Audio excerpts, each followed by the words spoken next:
However, sorry, because it's a cross, it's very dangerous for everyone.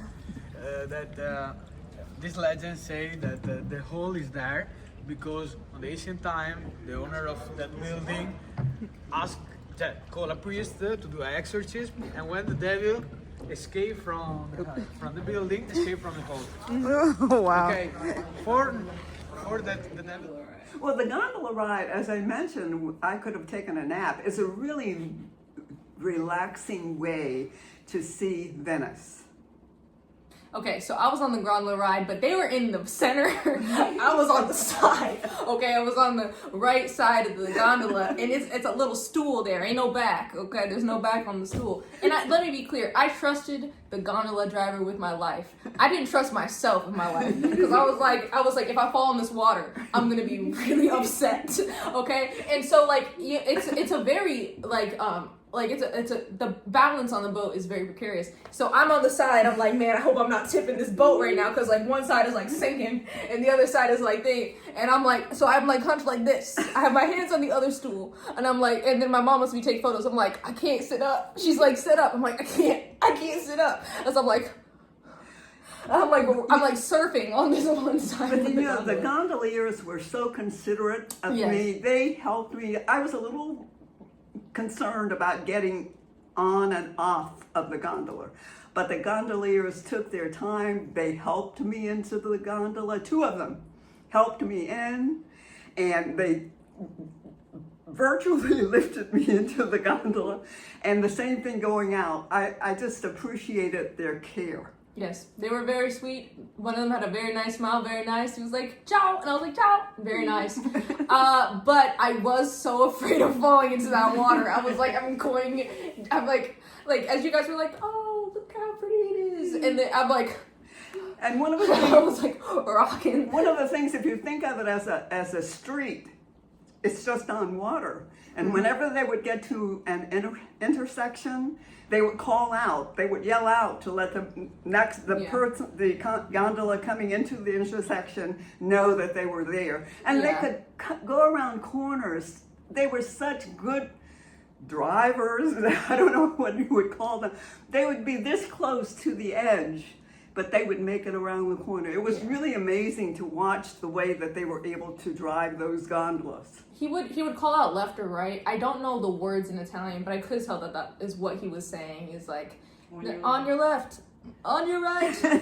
And they were really friendly with one another. Yeah. They all knew one another. And then we would turn, and I'd be like, okay, I got this. I can't go over. They say it's for tourists, and it really is. However, it's worth the amount that to experience it. It's really nice. Yeah, he was really nice. And then he would like give us like directions about the city. It was very and they cool. were all friendly. We saw the place that Marco Polo lived.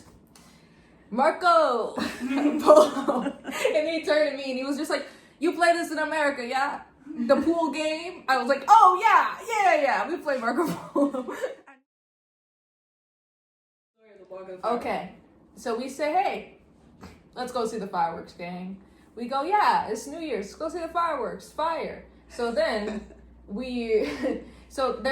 there's tickets and there's no tickets, which is AKA poor people. So they're like, all right. So we start walking because, there's a couple other places to see the fireworks, just over the water, right? So, you just go to the water to see fireworks. This is what we think. So we think is going to happen. So we start walking, and they say, it's just like a 5-minute walk to go see a different place than the fireworks. But then we get there, and it's barricaded. Uh-oh, we say. What do you mean it's barricaded? Police are there? Whoa, policia, what's going on? Okay, and so then we see a crowd of people, like a brigade marching down the small streets of Venice. So we're like, okay, and so we hop in the line of the huge group of people. And so I look up, and then I see these green arrows, and I'm like, I think we're following the green arrows, but I can't read Italian. I don't know what those arrows say. I just know that there's green arrows that show up wherever we're going. It says something. So we keep walking, and then we get to it, and then my mom's on her phone, and she's like, well, there should be another way to get to the water right here. And so we turn and we look, another barricade. More policia being like, no, you can't go this way. That way to a good view. That way to a good view. That's what they say. And even though we had come up against several barricades, we had gone so far that I was determined then to just see it to the end, because we set out to see the fireworks. Were you tired or stressed? I wasn't extremely tired. I knew that it was taxing, but I wasn't tired enough to quit. Okay. Let me tell you one thing. I was tired as frick. I was 100% ready to turn back at any point. I was like, my ears are cold. I can't feel my hands. I'm tired. My migraine is coming back because I've had this ongoing migraine for months, and I take medicine to make it go away. But on that walk, I was like, man, my head hurts like crazy. And then it's a whole group of people. It's so many people, and we're going through these we're like shoulder to shoulder, squeezing through these streets of Venice because they're so small. And like we get to like you have to walk one person at a time alleyways, but the one person at a time, it's like we got like 1 million people all walking the same line, okay? So it's a whole bunch of people just walking one by one. We got into the front because Grandmommy was like, oh, excuse me. Well, the hardest part for me was climbing the stairs because there were several bridges that we had to go over. Why is there so many bridges? Why is there so many? Why did people... And I had to do it one leg at a time. And we were like, oh, and then like the people behind us would get so irritated, be like I turned around and I was like, and I tried to get to the right as much as possible, so that I wouldn't hold up the line. Oh, when we finally got there and we saw that it was the end point, it was a big relief. We finally made it just in time for the fireworks. Okay, we made it to the fireworks. We're gonna be back there. We're gonna be back there. And we're gonna watch them. There's Mom. She made it all the way here. It's crazy. I thought I was gonna throw up. I really felt bad. I felt really sick. I was like, I hope I don't pass out right now. And I had to sit on the floor and wait because I felt really bad. Well, how were the fireworks? Oh, they were pretty.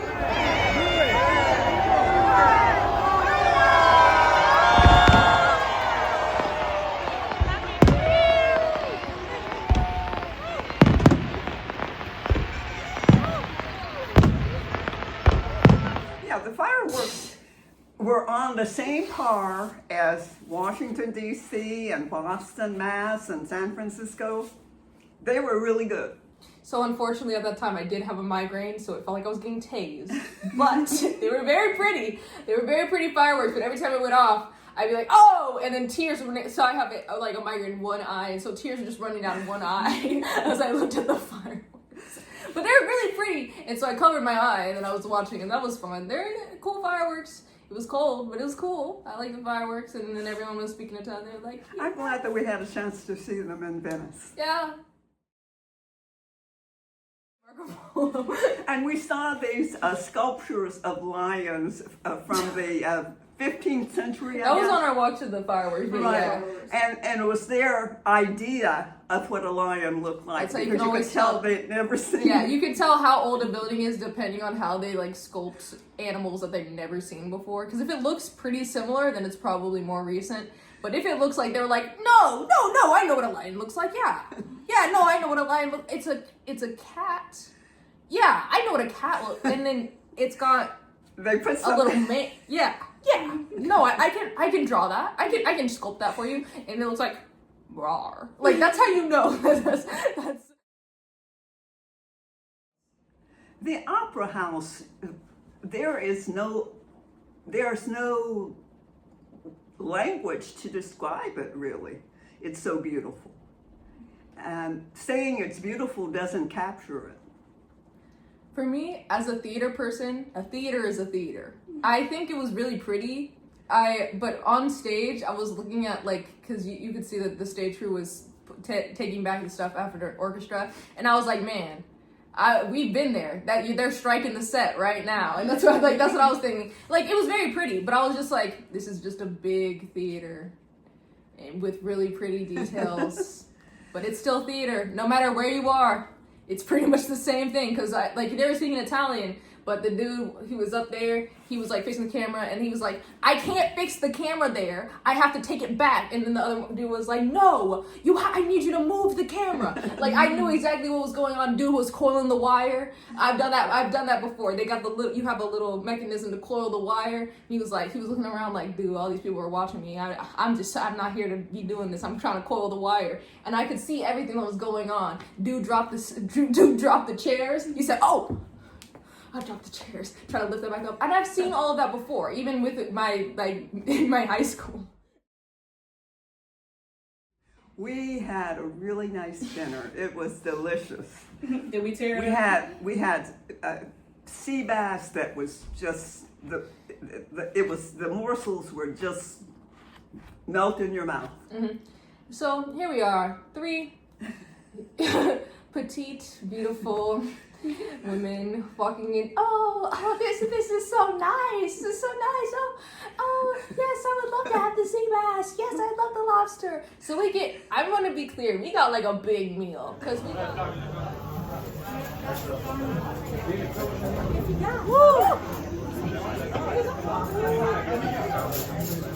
Because we got the seafood, we got the sea bass, we got the lobster, we got like bread, we got I'm gonna say like 7 things, okay? Because then we also got dessert after it. So we're eating, right?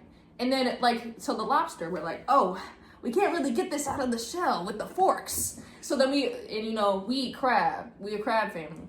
So we're like, word, I got this. We start using our hands. We're like,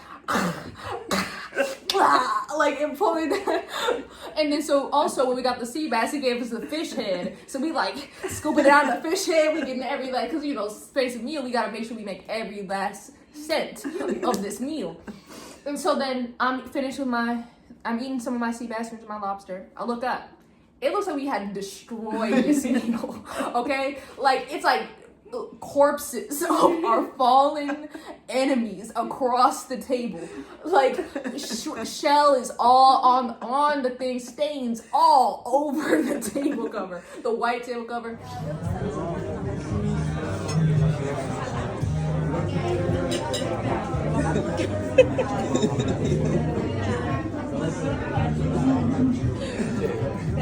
Did you enjoy your dinner?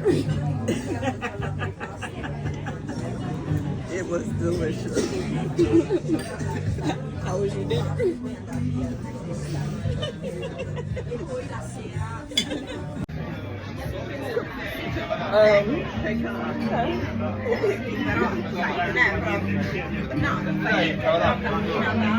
We totally destroyed that whole meal. That meal was so good.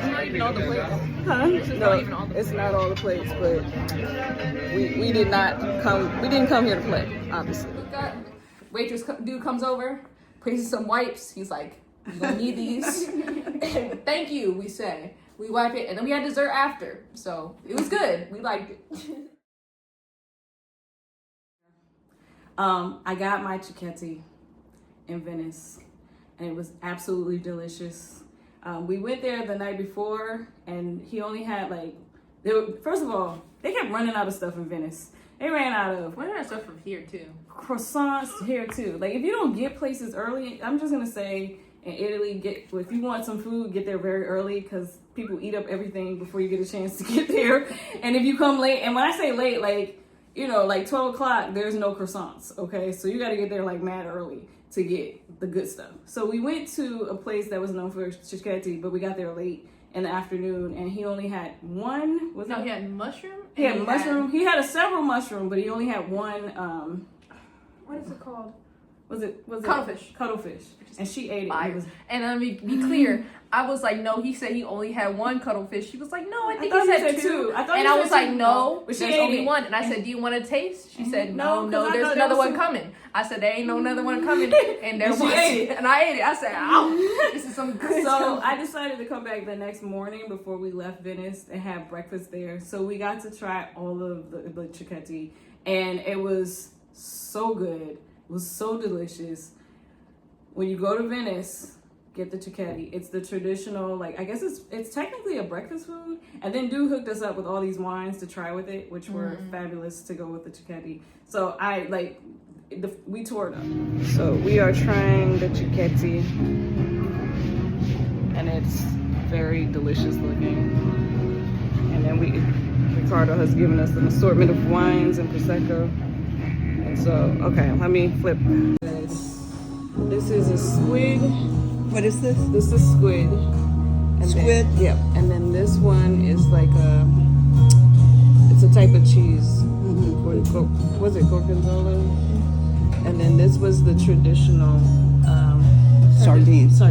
And then this is like a ham and something sandwich. So we're trying them for the first time. These are delicious.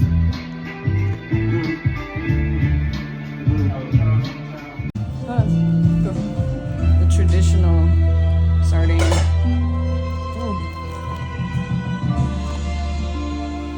It's good though. It's good. It's really good. And just for the record, she hates everything that is on that. It's really good. Alright. I'm having wine and prosecco at like 11 o'clock in the morning, and it's great. It's great. But on our way to get the Cicchetti, right? So we're walking down little narrow pathways, and I hear this squeak, squeak, squeak, squeak, squeak, squeak coming from behind me, and then the squeak, squeak, squeak goes past me, and I look, and it's like a little family, and they've got these weird like plastic boot things over their shoes. And I said, that's weird. That's different. Okay. And so they kept walking, and then we get back to what's it, San Marcos Plaza. Is that the name of it? We get back down there, and it's flooded, y'all. And it's all these people with these boot things over their shoes. And I'm getting nervous because I see all these people, and the water is like, it's deep. It's not a little puddle. It's like flooded. It's like flooded. Like, you need these boots. And then I'm thinking, wait, we gotta walk up out of here. We gotta walk back to catch our boat back to the train station. And I'm like, wait, do we need to get some boot things? Like, we went and checked to see how much the boot things were. But turns out, we talked to the guy who gave us a Cicchetti. He was like, no.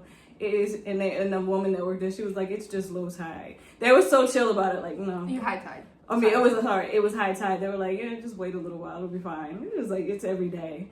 But there were people, like, their kids were really playing. The kids really liked the playing in the puddles. They were huge, huge puddles. So, yeah, that was the weird boot thing. I guess that you have to have a pair of those boots. Yeah, but when we went to go get to Cicchetti, so he told us to come at what, 10:30? Yeah. Okay, so when I got there too early. No, I told my mom. I was like, it's not gonna be open. That's what I said. Like, she was like, we gotta like, because we had to check out early. To be fair, we did have to check out early. But I was like, he said 10:30. But he meant 11. Like, she was right. I should know better because it's Europe and it's like everywhere. The United States is the only place that's like on time. On time. And also he was chill. Let me be real cool. He like hooked us up. He hooked us up. I look when he said 10:30. I was like, he don't really mean 10:30. He mean we are in there at 10. It's not open. Because they didn't know how to smoke.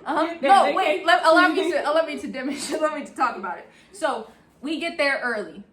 So I'm like, it's not about to be open because the lights aren't on. When I was like, the lights are on. So, but the door is open. So she opened the door. He goes, not open. I was like, oh. Okay, so we take a little walk around. So we hang out. So 10:30 come around. We outside the building because we're like, okay, it's 10:30. I'm still an American. Let's go. You ready? They open the door. They come outside. They go. So where are you from? Is it the one from Milan? Yeah, he was from Milan. He's from Milan. Where are you from? And we're like, oh, we're from San Francisco. American, yeah. And the woman that worked there, she had her smoke too. They had their smoke. They break. both outside. Like they were like, so we gotta get ready for work. This is work. And then another dude tried to come in, not open. That's what. But then after they had their smoke, but then the woman was like, you guys come in. But it was like a soft open, like they still weren't open yet. Right. They were like, you guys can come in because we said that we would serve you. Yeah. So come in. And so then they give us our stuff. He's like, what? So we ask, oh, what do you want to have? Well, we asked him what was good, and he pretty much pointed out. And I have a video. You'll see it in the It's video. really good. It was like, really what do you good. want to have? But there was so many. Like it was anywhere. Like he said his favorite was like. Oh, and it was the so blue good. cheese one? It was so good. The one he said, Blue cheese. the cheese. You didn't the try one- it. You didn't no, try you tried like a little tiny. don't think No, it you was- didn't try this one. You tried the sardine one. You didn't try that But one. it was really It was, good. it was amazing. The Okay. bread is killer. So that was Venice. That's the recap. And now we are in Florence. Mm. And we will tell you about that later. But how do you like Florence so far? Sewers are killer, dude. I've been in New York. New York got a whole lot of people. I ain't never. Worst sewers in New York is a privilege, okay? Like, that's like an award. That should be given an award. Because I was like, oh! Like, I'm never. It's like knocking me out, for real.